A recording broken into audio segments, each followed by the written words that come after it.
This is the NW Sportscast. It's Carter, and we're going to be looking at the top MLB stadiums in 2023. This is part 1 of 2, where we'll be going through stadiums 30 through 16. This is my definitive rankings, and all other opinions are wrong. Let's get into it. First up, we're going to be looking at Oakland Coliseum, home of the Oakland Athletics. Just a little preface right here. I got the capacity listed from the Wikipedia article about all the 30 stadiums, but a lot of these aren't fully correct because, as you can see here, if you count Mount Davis and the tarped-off seating, it can be more or less depending on what Oakland does season by season. So, but we got it listed as 46,847 here. Yeah, I mean it's Oakland Coliseum. We know everything about what's wrong here. We got Mount Davis sitting in there in the back, just absolutely ruining the stadium. The whole multi-purpose look of it is just, I mean, come on, right? Like, there's, Vegas, they're going to be moving to Vegas. We all know this is the worst stadium in baseball. It's not even a debate. Like, yes, just seeing here, and the low attendance has just ruined this even more. So, moving on to number 29, Guaranteed Rate Field, home of the Chicago White Sox. I just feel like this stadium is just pretty boring, like, it's very bland. The outfield seating is really lackluster. Upper deck's boring and everything. I mean, just look at it. I feel like it can't get any more basic than this.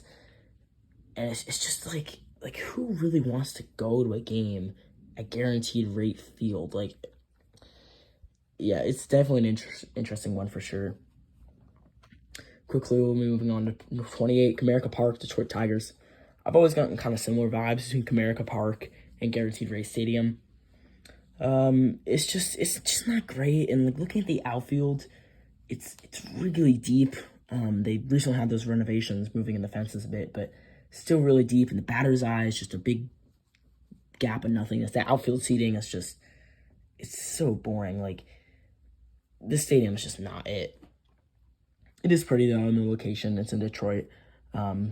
Downtown, right next to Ford Field. But overall, just pretty boring stadium. That's why it's coming in 28. At 27, we got Tropicana Field for the Tampa Bay Rays. I actually kind of like the Trop. Obviously, after dealing with the situation in Oakland, this is the next stadium that got to go. We got to figure something out here. But I think that it's kind of interesting, right? In the Coliseum, it's multi-purpose and it's just not good, but Trop, it's built for baseball, and we got that horrible roof, but I mean everything else about this, it's okay. Obviously capacity super low, with low attendance when they've been bad, they got to tarp off or close upper deck. I mean it just doesn't look good, but I mean you can see I think the lights and the roof look pretty, but it's really really low roof, and people hate playing here.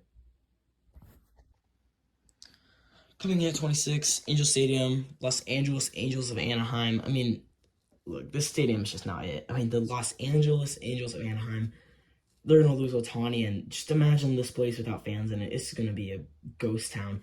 The upper deck's bad. The lower bowl's bad. The outfield seating's bad. I mean, look at that right field. This is kind of a bad picture, but it's just a wall of seats out there. They did get that renovation. They got right on that center field batter's eye, which looks nice. But besides that, the bullpens are in a bad spot. It's not great. It's in LA. That's why I got it in the spot. It's a nice little day game, but it's just not that good. Moving on to 25, we get National Park, home of the Washington Nationals.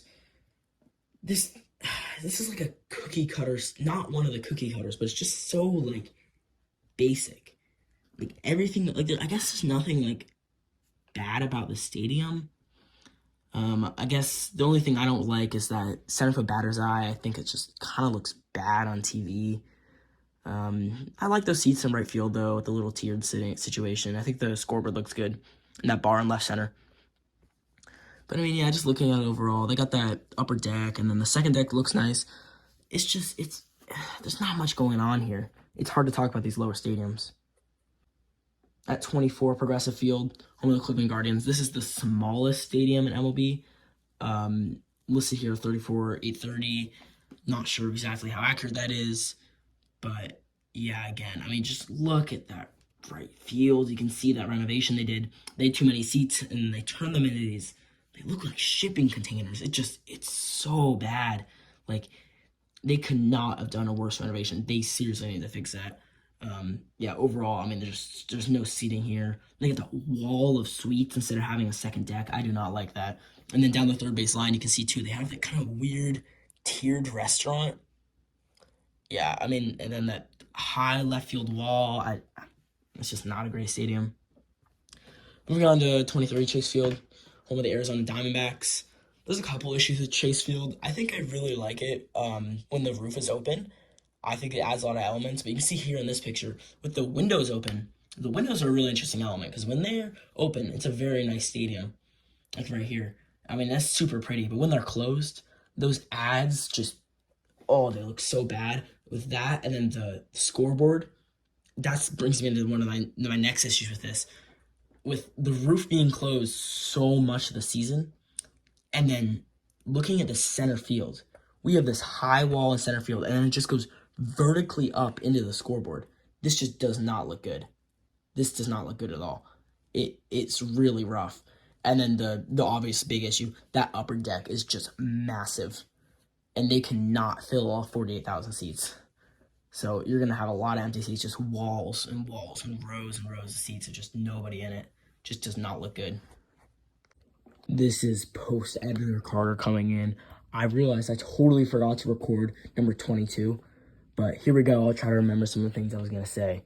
At 22, we have American Family Field for the Milwaukee Brewers. I think the exterior of this stadium looks really nice. They got the big roof here. Looking on the inside, a lot of things remind me of Chase Field.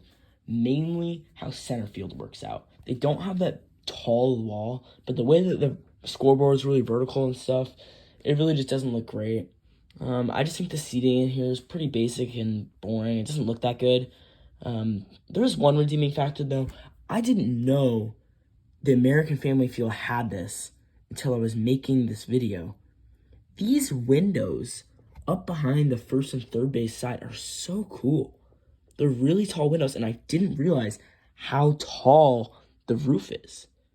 I think this is actually a great. I think the stadium's a lot better than where I originally had it on this list, but clearly MLB doesn't think so because they're requesting like $500 million in renovations. So we'll see how that goes.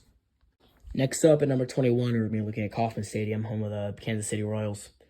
There's a couple good features about this ballpark. I really like the look of it with the fountains, obviously. We'll take a look at those fountains. I mean, that's obviously the best feature. And then the upper deck is a really cool shape, how they got it kind of that wave, that shape. But that's also another one of my issues too, is when it's not on the bigger parts of that wave, it's really big. Like, it feels like there's too much seating up there. It's just not that great. Like, I would like that design just with like a smaller split upper deck, and they don't have like that second deck level besides just some premium seating. Makes it pretty lackluster. Looking at the aerial view here, you can also see it's in a bad location. It's in the middle of the parking lot right next to Arrowhead. This is the main reason why the team's thinking about making a new stadium. They're going to probably go downtown. They've already released some plans and renderings for that. I think that's a great idea. Take some of the elements with the fountain and the upper deck and try to incorporate that into a new stadium in a better location. Coming in number 20, Great American Ballpark for the Cincinnati Reds. This stadium's also there's not a lot going on. They do got that water in right field, which I think looks really nice, and the red seats are cool. Kind of a lot of seats in the outfield. I like the 2-deck approach on the left side, but I feel like there's just too much going on, and there's that big gap for the batter's eye.